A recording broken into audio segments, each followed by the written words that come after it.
आप देख रहे हैं BN24 लाइव, सच्ची और पक्की खबर। पटना जिले के अथमल गोला स्थित सत्यम टीचिंग सेंटर ने इस वर्ष शिक्षक दिवस पर सत्यम क्विज कॉन्टेस्ट का आयोजन बड़े उत्साह और अनुशासन के साथ किया। इस प्रतियोगिता में दर्जनों छात्रों ने भाग लेकर अपनी प्रतिभा का प्रदर्शन किया। सुबह से ही संस्थान का परिसर छात्रों से गुलजार था। प्रतियोगिता का उद्घाटन छात्रों के जबरदस्त उत्साह के बीच हुआ। इस अवसर पर अथमल गोला के थाना अध्यक्ष नवीन कुमार सिंह मुख्य अतिथि के रूप में मौजूद थे। उन्होंने अपने संबोधन में इस बात पर जोर दिया कि आज के छात्र किताबी ज्ञान में तो आगे बढ़ रहे हैं, लेकिन नैतिक मूल्यों से दूर हो रहे हैं। उन्होंने कहा कि शिक्षा तभी सार्थक होगी जब वह छात्रों के चरित्र निर्माण करे और उन्हें समाज के लिए उपयोगी बनाए। उन्होंने छात्रों को साइबर अपराध और धोखाधड़ी जैसी आधुनिक चुनौतियों से सतर्क रहने की सलाह दी। सत्यम टीचिंग सेंटर के निदेशक सत्यम कुमार ने छात्रों को संबोधित करते हुए कहा कि हार जैसी कोई चीज़ नहीं होती। जब हम हारते हैं तो कुछ नया सीखते हैं और मजबूत बनते हैं। उन्होंने कहा कि सफलता और असफलता दोनों ही जीवन का हिस्सा है। उनके प्रेरणादायक शब्दों ने छात्रों में आत्मविश्वास और नई ऊर्जा का संचार किया। इस क्विज प्रतियोगिता को कई चरणों में आयोजित किया गया, जिसमें सामान्य ज्ञान, विज्ञान, साहित्य और इतिहास से जुड़े प्रश्न पूछे गए।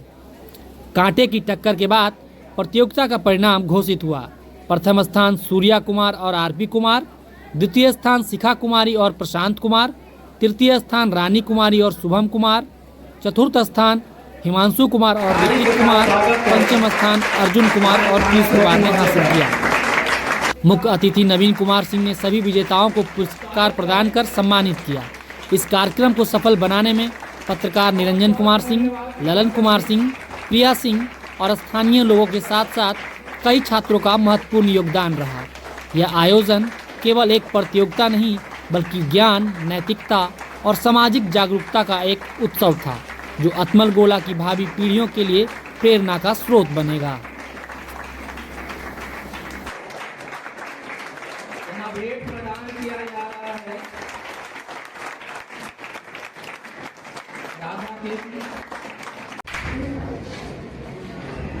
मंच पर उपस्थित अभिभावकगण एवं मीडिया कर्मी के बंधु एवं मेरे प्यारे बच्चों, आप सभी को शिक्षक दिवस की हार्दिक शुभकामनाएं मैं देता हूँ। शिक्षक दिवस मनाने का हमारे के पीछे कुछ बहुत बड़ा इतिहास रहा है कि हमारे जो शिक्षा मंत्री थे डॉक्टर सर्वपल्ली राधाकृष्णन, वो जब राष्ट्रपति बने थे तो वो अपनी इच्छाओं को व्यक्त किए कि भाई हमको सम्मानित करने के लिए इससे अच्छा है कि मेरे जन्मदिन को आप शिक्षक दिवस के रूप में मनाएं, इसीलिए मनाया जाता है। आप सबको शिक्षक दिवस की शुभकामनाएं तो देता ही हूँ और साथ ही आप सबको आपके उज्जवल भविष्य की कामना भी करता हूँ कि आप लोग इसी तरह से अपनी एनर्जी को बरकरार रखें। और मैं शिक्षक लोग से खास अनुरोध करना चाहता हूँ कि आप बच्चों को पढ़ाई तो दे ही, वो इनके भविष्य को संवारने में आप तो मेहनत करते ही हैं, साथ ही इनके कुछ नैतिक जो कर्तव्य हैं, नैतिक जो मूल हैं, आदर्श हैं, उनका भी पाठ करवाएं। आजकल के जनरेशन को इसकी बहुत आवश्यकता है। पढ़ाई तो चलता ही है जीवन में, सक्सेस बनना नहीं बनना वो तो अलग चीज़ है। आप नौकरी ले लिए तो ही सक्सेसफुल नहीं होते हैं, आप बहुत कुछ करके सक्सेस बन सकते हैं, लेकिन आपका नैतिक कर्तव्य जो आपका संस्कार है वो चीज़ अगर आप मेंटेन करते हैं तभी आप एक सक्सेसफुल आदमी बन पाएंगे। तो हर एक शिक्षक महोदय से हम ये रिक्वेस्ट करेंगे कि आप जो क्लास स्टडी जो भी उसका सिलेबस है जो पढ़ाते हैं वो तो बहुत अच्छा तरीके से पढ़ाते हैं। 5-10 मिनट जरूर एक मॉडल स्टडीज का क्लास जरूर दें। हर दिन हर एक शिक्षक को दिया जाए कि 5 मिनट आप अपने कर्तव्य जो है, आपका कर्तव्य जो हमारे संविधान में कर्तव्य है, अधिकार की बात तो सभी करते हैं कि हम मेरा क्या अधिकार है, लेकिन जो आपका कर्तव्य है, कर्तव्य का पाठ अभी से अगर पढ़ाएंगे तो आप जरूर ही एक अच्छे आदमी बनेंगे। हमारे जो संविधान के निर्माता थे वो मूल अधिकार के साथ साथ मूल कर्तव्य का भी चर्चा किए हैं। तो मूल अधिकार तो आपका है ही, वो तो जन्मसिद्ध अधिकार है आपका। बहुत अधिकार आपकी संरक्षण करने के लिए बहुत सारी संगठन, बहुत सारी आयोग है जो कि आपको करती है, लेकिन मूल आपका जो कर्तव्य है उसको बताने वाले आपके माँ बाप हैं, आपके शिक्षक हैं। तो शिक्षक महोदय से यही अनुरोध है कि कम से कम मूल जो आपका कर्तव्य है उसका पालन, उसका आपको ज्ञान जरूर दें, तभी आप एक अच्छे इंसान बन पाएंगे। और इन्हीं शब्दों के साथ मैं यहाँ वचन देता हूं। धन्यवाद। हमारे बीच उपस्थित मुख्य अतिथि श्रीमान अथवड़गोला थानाध्यक्ष महोदय नवीन कुमार जी, गनी बाबू, प्रिया जी, सभी शिक्षकगण, अभिभावकगण और छात्र छात्राएं। वास्तव में अभी हम लोग एसएचओ सर से वही बात कर रहे थे, जब आपका मैंने चार्ट देखा तो देखने के बाद सच में आपके समय की हम लोग को भी याद आ गई कि हम लोग भी इसी तरह से शामिल होते थे क्विज कॉन्टेस्ट में। वास्तव में वो समय भी क्या होता है। बहुत बड़ी बात आपको थानाध्यक्ष महोदय ने बताया।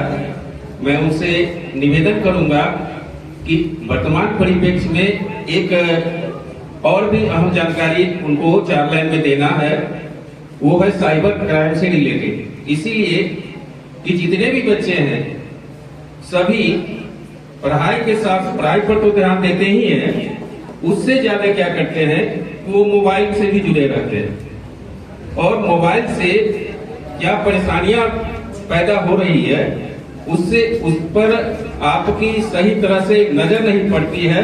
किसी लिंक को आप क्लिक करते हैं और वो लिंक आपके साथ क्या कर सकता है, उसके बारे में हम चाहेंगे एसएचओ सर से कि आपको 2 लाइन में समझावें, आपको जागरूक करें, ताकि और आप पढ़ें, आगे बढ़ें। इसलिए कि आपके पढ़ने में हमें तो खुशियां ही, साथ में सबसे बड़ा चीज है कि हमारा समाज बढ़ेगा, देश बढ़ेगा।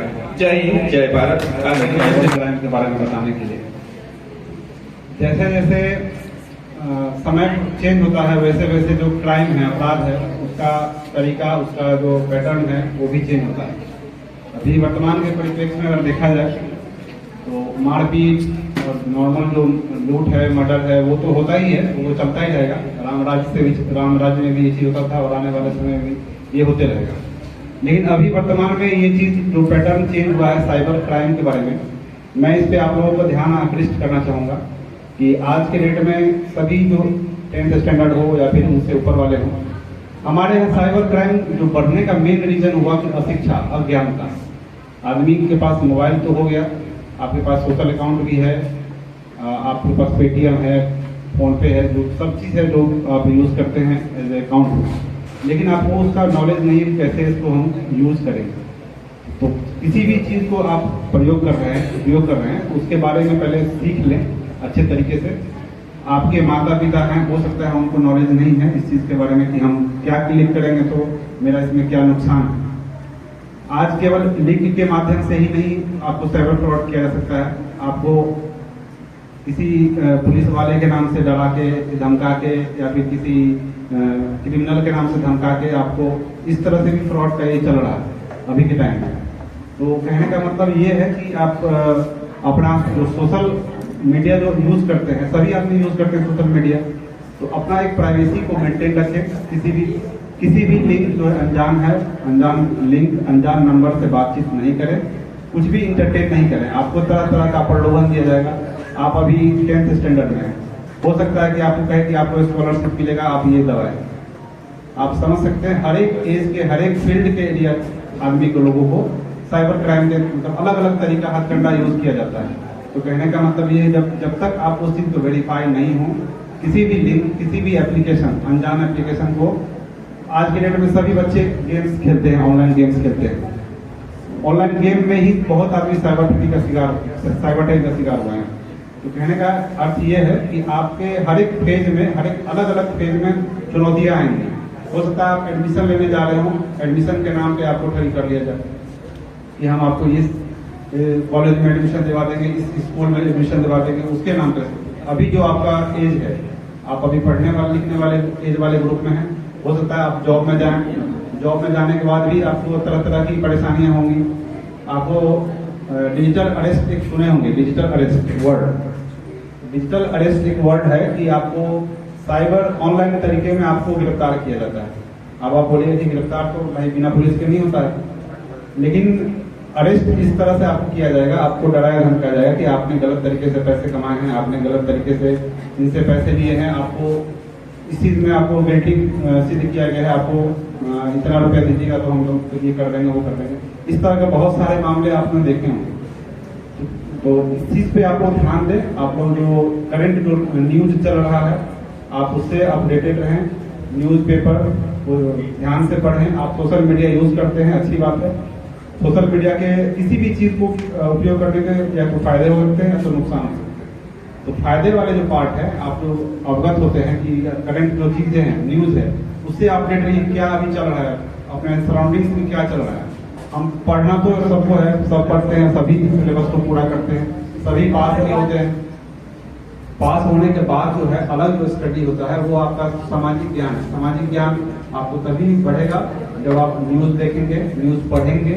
आपको न्यूज़पेपर एफर्ट नहीं कर पाते हैं तो आप मोबाइल से देख लीजिए न्यूज क्या चल रहा है, उस चीज को बारे में पढ़िए कि क्या होता है, साइबर फ्रॉड कैसे किया जाता है, कैसे इससे बचा जा सकता है। यही चीज है, इस चीज पर ध्यान देंगे और सोशल मीडिया का कम से कम उपयोग कीजिए। अभी के आप जनरेशन है, अभी का जो फेज है 8, 9, 10 ये बोला जाता है, हम लोग भी स्टडी करके आए हैं कि ये क्रूशियल टाइम होता है आपकी किसी भी जॉब के लिए, जॉब को लेकर। आप यूपीएससी बने, यूपीएससी का तैयारी करें या फिर आप बीपीएससी का करें, नॉर्मल किसी भी स्टडी में करें, 8, 9, 10 इसका अहम योगदान होता है किसी भी आप जॉब में लेकर। इसी कारण इसको थोड़ा ढंग से पढ़ें, मार्क्स लाने के लिए नहीं पढ़ें, अपना सामाजिक अपना ज्ञान जो है उसको विस्तार करने के लिए पढ़ें।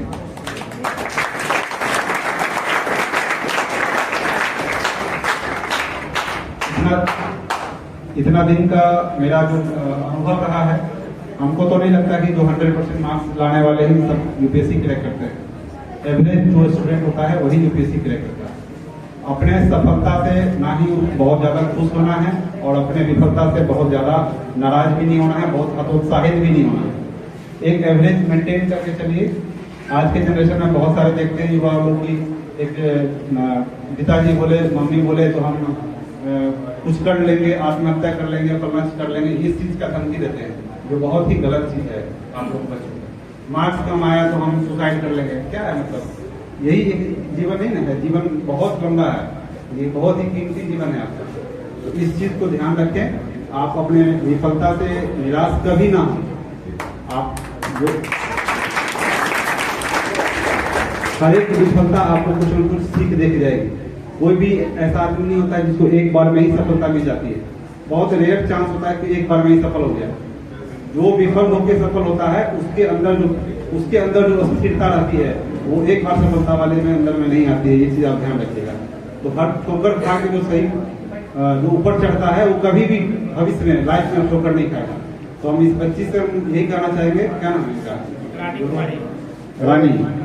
इधर देखो बाबू, इधर अच्छा परफॉर्मेंस आपका था।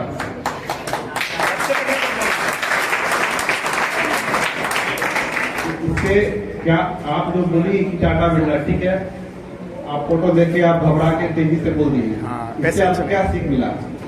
अगर हमको नहीं समझ में आ रहा है तो पहले हम थोड़ा सोचेंगे। आपके पास समय का तो बहुत ज्यादा पाबंदी नहीं था कि समय हमको 10 सेकंड में जवाब देना है। आप आराम से सोच लेते, समझ लेते, ऑटोमेटिक आपके दिमाग में आ जाएगा। टाटा आप बोली हैं, ठीक है, रतन टाटा आप आधा आप सही बोली हैं। रतन टाटा उसका नाम है, टाटा बिरला, बिरला अलग है, टाटा अलग है। कहने का मतलब है सबसे अच्छा परफॉर्मेंस जो है आपका अन्य चीजों में, जो फोटो से पहले का सेशन है, सबसे अच्छा आपका परफॉर्मेंस।